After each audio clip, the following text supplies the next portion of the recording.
Amateur Traveler is in its 20th year now, but can you imagine if I had people on the show who had never been to the destination, but had just read about it or seen a movie about it? That wouldn't make any sense at all, and you wouldn't listen. We all know how important it is to receive advice from people who know a destination to get the most authentic local experience. And a great option for experiencing this is Explore Worldwide and their authentic small group adventures, led by local tour leaders, perfect for solo travelers who want to meet like minded people with a desire for adventure. I'm often an independent traveler, but two of my last three trips were with small group tours because they organize everything and it's a lot easier. If you want to recreate the tour I did to Malta, they have a Malta and Gozo Discovery Tour. I'm intrigued by one of their tours called A Taste of Sicily. The company again is Explore Worldwide, and visit exploreworldwide.com to learn more. And thanks to Explore Worldwide for sponsoring this episode of Amateur Traveler. Amateur Traveler, episode 94. Today, the Amateur Traveler goes to the Greek islands. I got my bags packed, I'm on a roll. I'm heading out there, and I'm ready to go. I'm looking real good in my passport photo. 15-hour flight, oh, I don't think I'll ever be coming home. You know I love it. I got to see one more cathedral. I got to sit in one more cafe. I know that I should be heading home, but maybe not today. Welcome to the Amateur Traveler. I'm your host, Chris Christensen.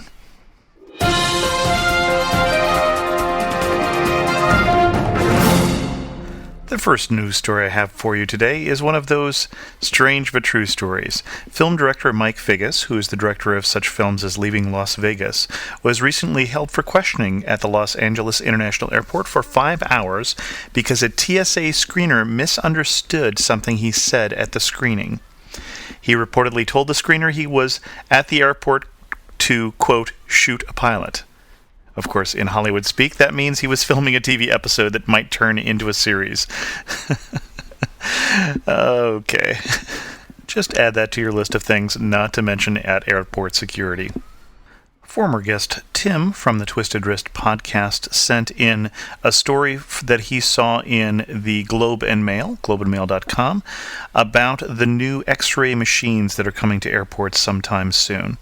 You may or may not have heard of these yet. I think I talked about them a long time ago on the show. There's a new generation of these full scan machines. The first generation was thought to give you pictures that were too revealing. Basically, it was as if you were standing there naked in front of the screeners. And there was a public outcry, including from privacy protection groups such as the American Civil Liberties Union. The TSA asked that they make changes to the machines, and the new machines have come now. And the company who makes these machines says the machines blur some details and still render an image similar to a chalk outline, but it still shows some body creases while promising to disclose, quote, all types of threat objects. So if you're looking for an alternative that is quicker than the pat down and you're not too worried about your modesty, then this might be an option for you coming to an airport near you soon. In a breaking news story today, which is June the 8th, the Bush administration has just waived some of its new regulations about flying abroad for Americans only, getting back into the country, that you would require a passport to get in from Canada, Mexico, the Caribbean, and Bermuda. The rule is still coming, but if you have applied for a passport but haven't got one yet because of the delays, you will still be allowed in, I am told, and I'll put links to these in the show notes. You're going to want to check this carefully.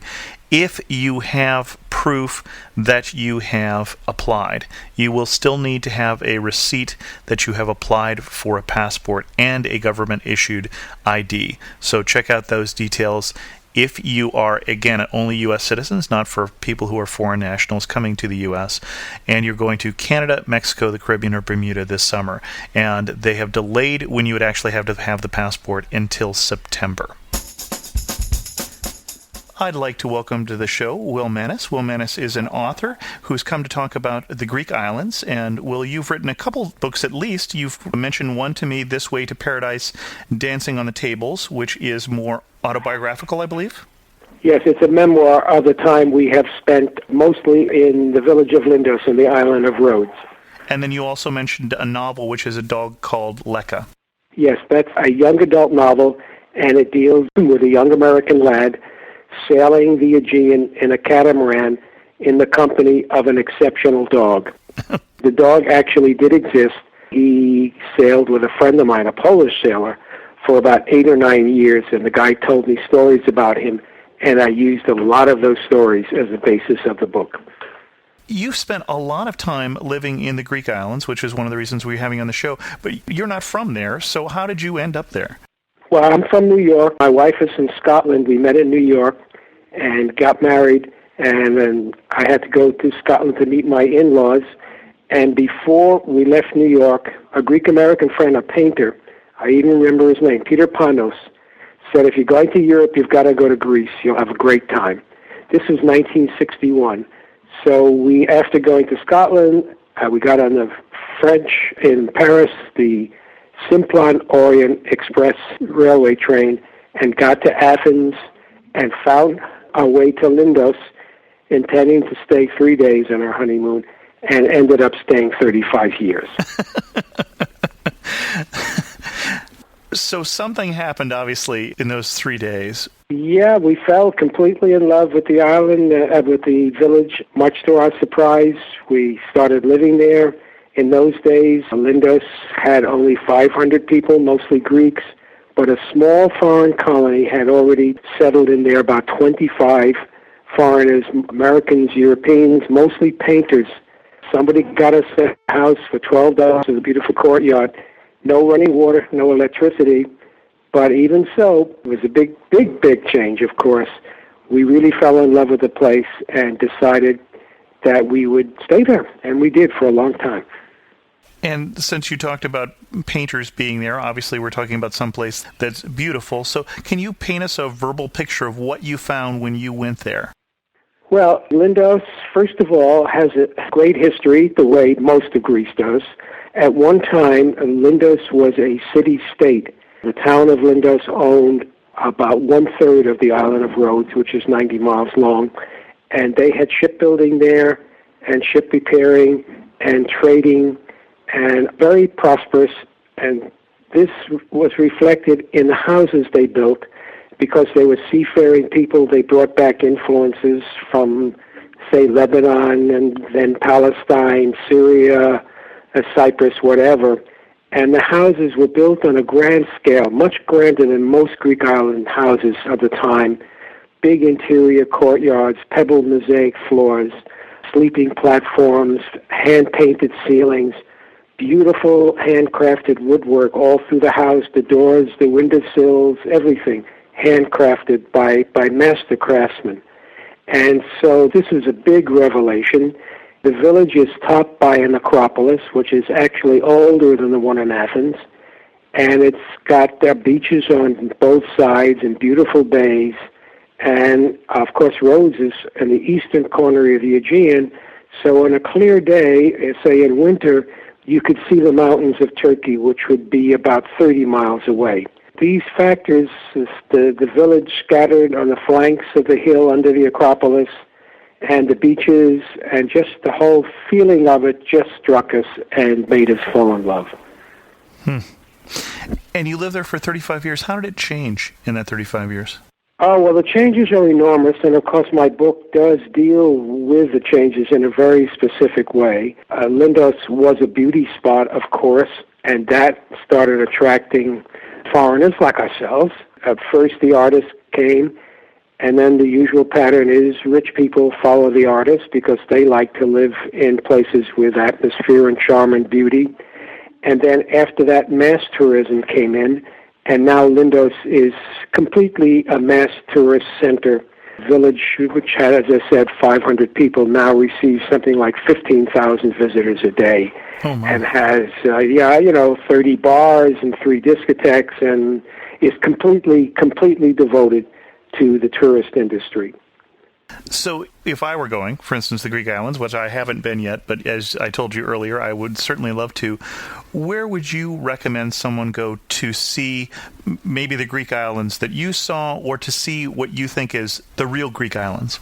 Well, first I would recommend that people do not go in midsummer. I know a lot of people have to because their vacations, must be taken at that time. But that is when the real crush is on, and it's not just places like Lindos, but most Greek islands are covered with tourists in midsummer. The ideal time, regardless of the island, would be early spring or in the fall, say October, even November. You might run into the occasional day of rain, but normally the weather will be nice and bright and warm, still possible to swim, though, of course, you wouldn't have the warm water that you do in midsummer. But if you want to avoid crowds, even if you go to Rhodes, you can do that at that time of year. Or if you really want to get the true flavor of the Greek islands, you could take a chance and go in the winter. Again, it might rain, there might be storms, but the mass tourists are gone, and whatever natural life is still left of the islands would be in place at that time. But if you are just going for a vacation, you want to flop on a beach and, do some water skiing, whatever, of course, you still could go in summer. It depends what a person's interests are and what kind of needs you have in terms of your vacation. If it's just a rest, that's one thing. Some people are interested in archaeology, some are not. Some really want to get into the history of a place and so forth. But generally, avoid midsummer being, say, mid-June on through the end of September. Okay. Let's take a couple different potential people here. If I was interested in archaeology, what places in the Greek islands should I really get to? Well, certainly Crete, which has a great ancient civilization. Certainly Rhodes, partially Corfu. Those are the three main ones. The smaller islands, of course, all were inhabited 3,000 or 4,000 years ago, and there are usually some kind of ruins on the island, some kind of history that you can still dig into. But those are the main islands, I'd say, just off the top of my head. Crete is so large that if you really want to have a proper vacation and get the whole feel of it, you'd need at least a couple of weeks, and either take your time going by public bus or rent a car, because it not only has the beachfront, but the mountainous history of Crete is quite fantastic and, of course, beautiful. And the same obtains for Rhodes. In Rhodes City, for example, there was a famous walled city built by the Knights of St. John's back in the 1600s when they were down in that part of the world fighting the Ottoman Empire.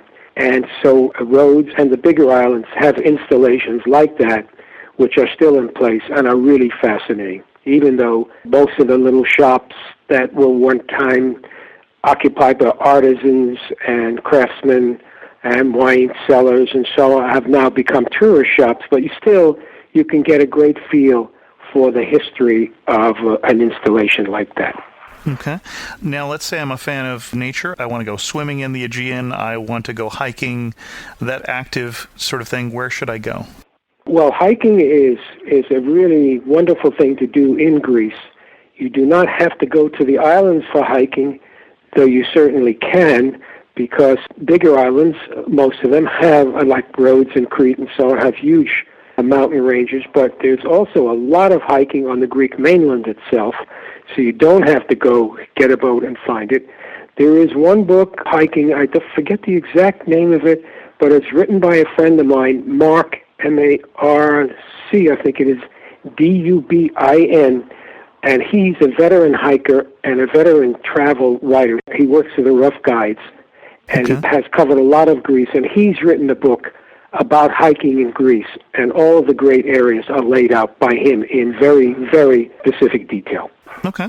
I'll find that and put a link to that in the show notes. Okay, now how about, I've got some younger crowd also listen to the show. We interviewed a college exchange student just last week. So what if I'm looking for more nightlife and party and fun and that sort of thing? You're going to find that just about anywhere you go in Greece, because almost every island, except maybe the really far-flung ones, have an active nightlife. There's all kinds of bars. There'll be discotheques. It's not hard to find. So if somebody were going on vacation, they could count on finding nightlife. That's one of the easiest things to find because Greece is so oriented towards tourism now.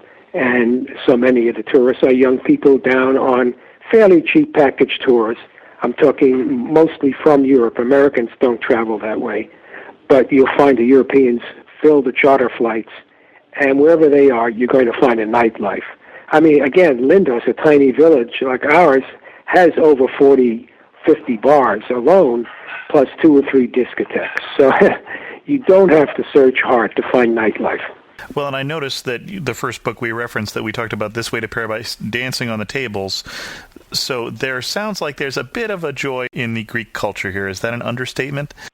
Yeah, that's, the title came from a waiter who was standing in a doorway of a bar one night, or maybe it was a taverna on Rhodes, and we were just walking past, and he said, come in, we're having a wonderful time.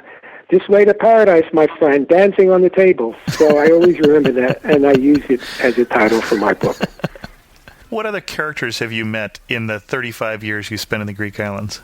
The people who've really left an impression on you? Oh, well, that's a wonderful question. We made so many really good friends in Greece, but most of the ones who were closest to us, of course, were in Lindos.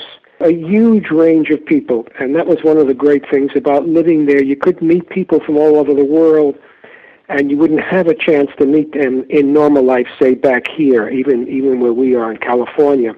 I'll start with, say, the Pink Floyd band came down when they were very young. They had just made Dark Side of the Moon up in Paris, and they came down to Lindos, and a couple of them actually bought houses there and were fixtures for maybe 20 years. We met Greek politicians. We were there during the military takeover of Greece, you realize. Oh, that's right. One of our close friends was from a famous political family in Athens, and he felt he had to leave Athens to get away from the military dictatorship. He wasn't facing prison, but it was very uncomfortable for him. He came to Lindos, and we helped get him a house, and we were able to meet him. The famous American humorist who wrote for The New Yorker and wrote a lot of the early Marx Brother movies, S.J. Perlman, came and lived there for a few years. Anyway, we were able to meet people like that and probably would have not had that chance had we lived elsewhere. When I go to the Greek islands, I'm going to pick up a guidebook before I go. What things do the guidebooks recommend that you think are a waste of time? Well, first, I think anybody who's going, including yourself, should really decide which part of Greece or which part of the islands you want to do. Mm-hmm. And, of course, that partially depends on how much time you have.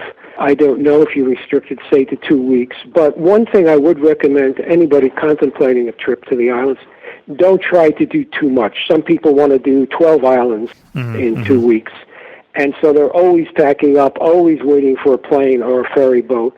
Rhodes is part of the Dodecanese chain, which is 13 islands in the eastern corner. A famous tourist island is Mykonos. That's more or less in the center of the Aegean, and there are other islands around that. And then there are islands, other ranges of islands south of Athens and north of Athens. So maybe some research would be wise, pick up a book in the library or go online as most people do. And if something strikes your fancy, then pick a certain corner of the Aegean and concentrate on that corner and do maybe 2 or 3 islands if you feel the need to. But don't try to do all those islands in such a short time, because I think then it's not such an enjoyable trip. Okay. Most Americans do go on cruises, unfortunately, I think. I mean, I would never go on one, but that seems to be the way a lot of Americans want to travel. They don't want to keep packing up. They don't want to make decisions. They want to go where they're told and have it all arranged for them. A bus picks them up at the dock and takes them someplace in the island, and they're even taken to a certain taverna and so on. That enables a tourist to see a lot of islands. But again, it's not my style of going. That may be the case with a lot of Americans. I don't know. I don't know how you intend to do it. It depends also on how much time you have. Well, now we've mentioned already 3 different ways that people get around the island. The 4 that I can think of, we talked about plane and ferry and cruise ship, and then also small boat rental, I think, is the 4th one that I've heard of. Yes. What do you recommend? Yeah, well, if you can afford it with a group of friends, you can charter a yacht with a skipper, and sometimes the boat has a cook as well. The captain will take you to whatever islands you want to do. Sometimes people will say, charter a boat on Rhodes, which is a big yacht center, and they'll do Rhodes and a couple of islands around there, and then do the Turkish coast, because that's close by. Mm-hmm. Or you can charter a boat out of Athens or out of most big islands. Also, if you are a skilled sailor, you can bareboat charter, which means you just rent the boat, and you run it yourself and go where you want on your own schedule and so forth. That is a wonderful way to do the islands, and there are some things, if people are not such strong sailors, they're pretty good, and don't feel like, learning everything about the islands and having that responsibility, there is flotilla sailing. You can go in a group of 6 or 7 boats. You sail independently during the day within sight of each other. There is a kind of mother boat with a skilled skipper who knows the islands and the waters, and I think generally they drop anchor together, either in a port or a bay, and they socialize if they want to and so on. And they give each other support, and they might go ashore in a group and have company that way. That's another way to do the islands, and a lot of sailors do it that way and have a good time. Now, one of my listeners recently wrote in and wanted to make sure that I got a little more cost information in the shows. So I tend to think of a cruise as being somewhere in the $100 per person per day kind of range, maybe a little more than that in the Mediterranean. On a cruise ship? On a cruise ship. I would say that's minimal. I think it would be more if you broke down the cost. Okay. Because it's in the thousands and thousands of dollars, okay? Right. And there'd be some other charges along the line. And then as we talk about getting a boat, either a bareboat or another, is that going to be more or less than that? It depends what size boat you want. Okay. There are small ones, and it works out very reasonably. I think you could calculate just very roughly maybe $100 a night or less per person if you did a bareboat charter. Okay. And let's say 4 people on a boat, okay? And it might even be less than that. If you chartered a fairly luxurious boat, a bigger boat, I think you'd have to figure something like $300-400 a day per person, okay? But then they give you at least 1 meal and sometimes 2, and sometimes, not always, they lay on wine and so forth. Again, there are very, very big, elegant boats, and then there are some which are more modest. So it depends on, what the pocketbook can come up with. So if we work our way down to sort of the backpacker, how is the backpacker getting around the Greek islands? The backpacker has ample opportunity to do Greece on the cheap. Most Greek ferry boats have a deck class. You don't have to rent a cabin. It's quite reasonable. You can sleep in, say, an airplane type seat. Some people have a sleeping bag with them, and they'll find a corner of the boat in a corridor or something and just stretch out and sleep that way. Backpacking is certainly a popular way to go, especially with Europeans. If you want to camp, there are camping sites on most Greek islands, or you can rent a room.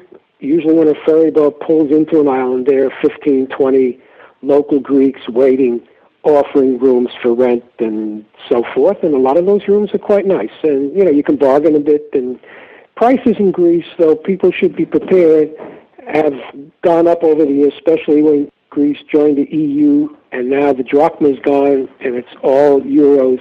The days of really cheap travel, dirt cheap travel, are gone, but still you can certainly travel reasonably backpacking, and it's a nice way to do it. It's a very free way to travel. The ferry boats are pretty good and pretty reliable, though there are fewer ferry boats than there were in past years, because I think the EU has put in certain restrictions, and some of the great old tubs, great in quotes, that we used to sail on, have now been sent to the junkyard. So the boats are much slicker and bigger and more comfortable and so on, but the prices are higher. But certainly a bargain tourist can backpack and still have a good time in Greece.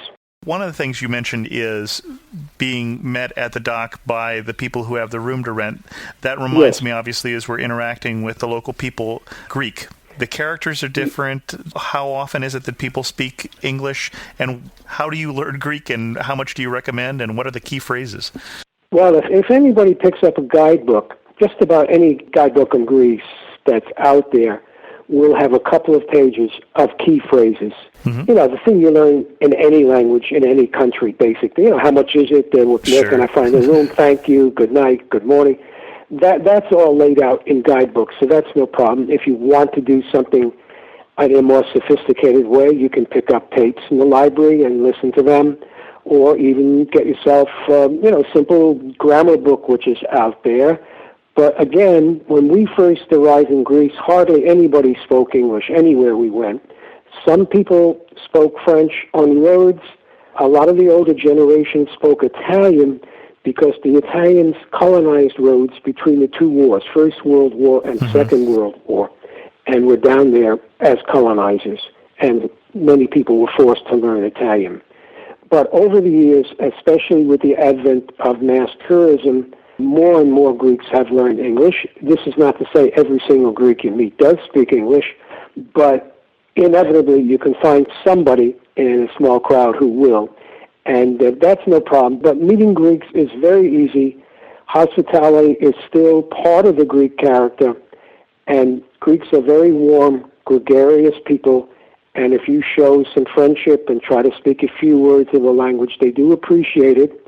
And if you're traveling, maybe with a family, with kids, they really love that. They truly love children, and that's a big edge, and people will bend over backwards to help you. But I think, unlike some countries out there, it's not a problem meeting people and sitting down and talking. Greeks are also very political animals, and, you can have a big political conversation with the guy shining your shoes. I mean this sincerely. And he'll start asking you about Bush and this and that and why is this happening and so forth. And so I think that makes for good travel because, let's face it, when you're traveling alone, you do want to meet people. If you do have a chance and not be completely on your own, you really feel good. I know I have felt that many times arriving on a strange island for whatever reason, and then I met somebody and spent an hour talking to them, and they invited me to the home or to a wedding or whatever. A lot of nice things like that happen in Greece. Can you give us a head start here? How do we say hello and please and thank you? Well, hello is yasu. It's a very handy word. It means hello. Yasu? It means greetings. If you pass somebody in the street in the morning and you throw a yasu at them, they'd be very pleased. Good morning is kalimera. Kalispera is good evening. Kalinikta is good night. So, that's not so hard to learn. No. Thank you is Evcharisto, and so forth. You can pick up a few words that will make the difference. And I just learned the name of my favorite Greek restaurant is Hello, so it already has been helpful for me. So. Oh, good. You talked about having different encounters. What's the biggest surprise you've had in the 35 years as you interacted with the Greek culture? Well, first, the character of Greek islanders is another factor, another thing that really drew us to living there. They're such self-reliant people. I think like most islanders around the world, they're somewhat isolated at times. In fact, if you live on the islands, even today in winter, there are a lot of big storms that blow up, and the ferry boats don't come through, and neither do the airplanes. And sometimes the electricity conks out. So you get a feeling of isolation, and you have to take care of everything yourself.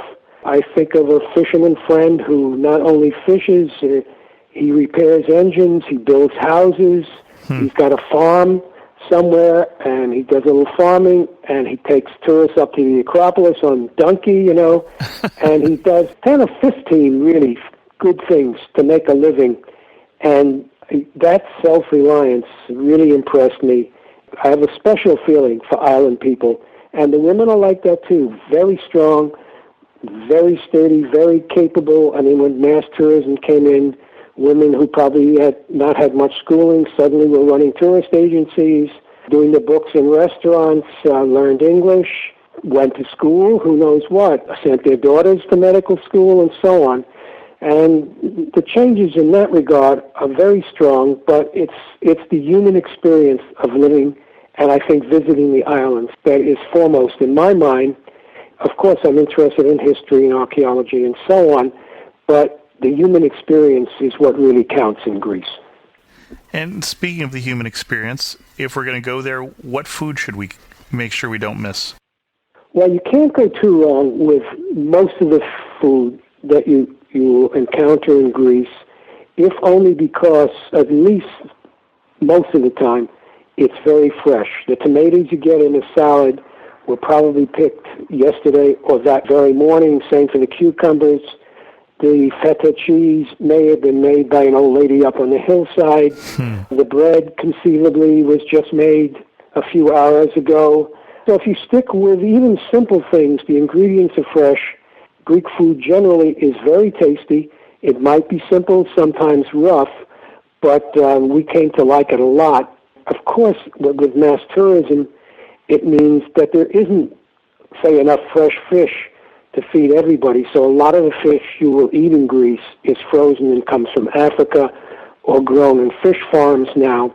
And fish happens to be just about the most expensive food in Greece, which, of course, is an irony, being that Greece is, 70%, on the water. But it's never been that rich a sea, unlike Pacific or the Alaskan waters. It never was teeming with fish. And the amount of fish taken today are certainly not enough to feed all the tourists. And a lot of the meat is imported and frozen as well. It depends if you get to know somebody in the taverna and ask, for really fresh things, fresh ingredients, you can't go wrong. But if it's a problem, just eat simply and stick to the things you know which are produced locally. But Greek food in general is good, and the wine is good, and there's lots of fancier wines and better wines than there used to be in the old days. We drank Retsina for years and years and years and liked it. But you can drink good wines today that are made by boutique wine growers and so on. Same as here. Is there anything that you would say that most people go to the Greek Isles and they come home and they just never saw, that they really missed out on? If you're talking about Americans, if they've visited the islands, they have gone on a cruise boat, and say it drops anchor in Mykonos in the morning, and you walk through the town, and there's a tourist shops, and you go back to the boat in the afternoon, maybe, and you're off to another island and call in that place at night. So really, you're not going to see very much of the rest of the island, of other things on the island, or even other things that the town itself has to offer, because you're under time constraints. It just depends. I think most people miss some of the history and background of the islands, but if you only do your homework, even if you're on a cruise, you don't have to follow the program that's laid out in advance for you. You can go off on your own. But I think that maybe the historical side of things is missed. A lot of people just want to flop on a beach, and I understand it. They've come from a stressful life and just want to crash and have a drink and paddle around in the sea, maybe put a mask on and so on. But you need time to investigate an island like Rhodes. Ideally, you'd have time to drive around the island, go into the mountains, visit different far-flung sites, villages that don't get tourists and so on, and you really have a feeling for that particular kind of island life. But if you're strapped for time or tied into a close schedule, you're not going to have that chance. As we move towards wrapping up this interview, any final thoughts that you have for us? Well, I would certainly heartily recommend a trip to Greece, again, at the right time of year. If it's at all possible for people to travel freelance, so to speak, fly into Athens and have a plan, get on a ferry boat and go to visit 2 or 3 islands and be content with that, I think you can't go wrong. Or, many people don't even care about the islands and they want to visit the Greek mainland, which has many, many, many wonderful things to offer, famous places like Delphi and the ancient theaters, Epidaurus and so on, where theater was invented 3,000 years ago. So it's not necessarily the islands that draw you, but people should have a clear-cut idea in mind And just before we leave, I'm going to ask you, if I asked you your favorite island, I'm going to bet you'd say Rhodes. Yes, of course. Rhodes, we consider our island, and village, the village of Lindos Sure. is, quote unquote, our village. We still have good friends there, and still have strong ties. And if you had to name a different island as your second favorite, what would that be? Second favorite, let's see. We go to a small island, which is about a 5-hour ferry boat ride from Rhodes, called Nisyros, Nisyros. It's a volcanic island. Thousands and thousands of years ago, a volcano blew there, so there's a big caldera. And that is a small but charming island, and we spent a good part of a couple of summers there and got to know that well. I'd say that's number 2. That's an antidote to the big tourist island of Rhodes. It's not as if Nisyros doesn't get any tourists, but it's not in the sheer numbers that Rhodes gets. That sounds like a lesser-known Santorini. Is that the right idea? Yes, it's a lesser-known Santorini. That's a very good description.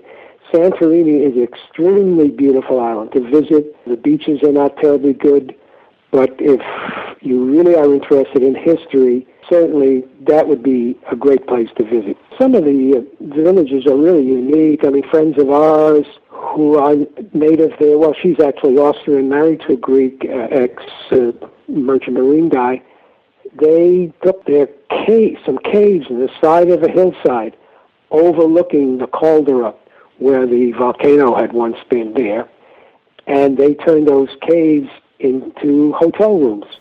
So you can stay in these ancient caves, which go back 4,000 or 5,000 years, very charming, and sit out in your little patio and have this incredible view out over the caldera at night. And so, yes, Santorini, that's a very popular stop with the cruise boats.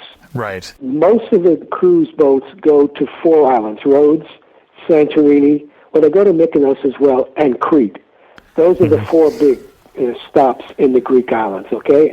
Some other islands, certainly get coverage, like Corfu in the north near the Albanian border, but for the most part, those are the official beauty spots on the cruise line itineraries. And some of the boats go on to Turkey, some will cross over and go to Italy and so forth.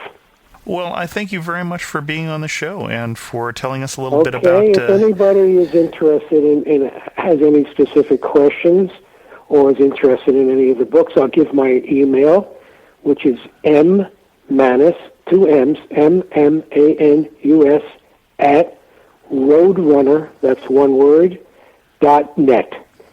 And be happy to answer any questions or give information on my books, whatever, or on my friend Mark's book, or just help out in general, okay? Well, thanks very much, Will, and thanks for coming on the show. Okay, Chris, nice talking to you. Yasu. I have just 2 internet resources for you today in light of the particular interview we did today. The first one will be a link to ferry schedules in the Greek islands for 2007. I'll put that in the show notes at amateurtraveler.com. And the second one is a guide to Greek ferry schedules, also from about.com, and a series of articles about traveling by ferries in their Go Greece section. So check out the show notes at amateurtraveler.com for both of those links.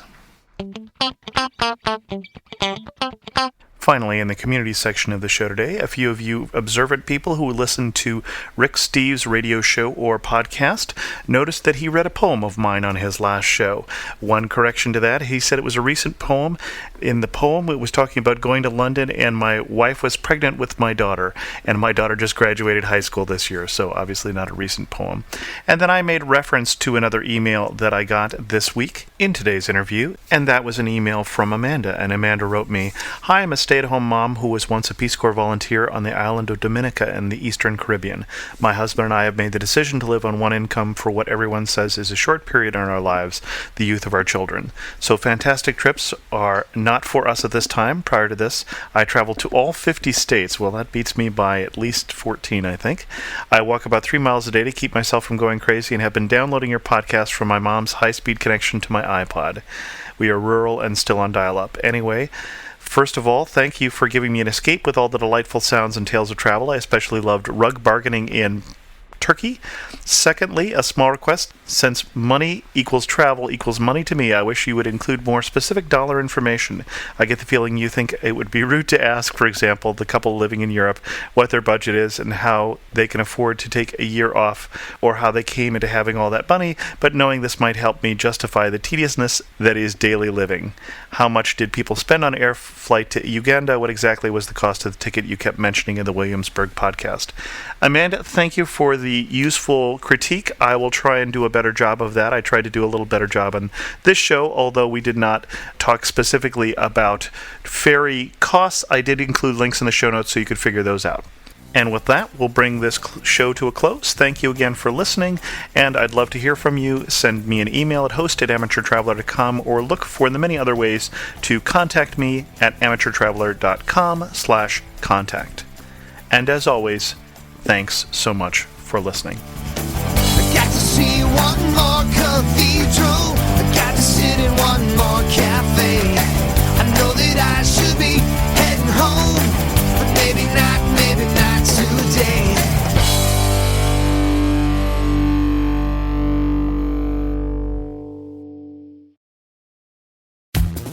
The best and the brightest, served up daily by the sharpest minds in content delivery, Podshow and Limelight.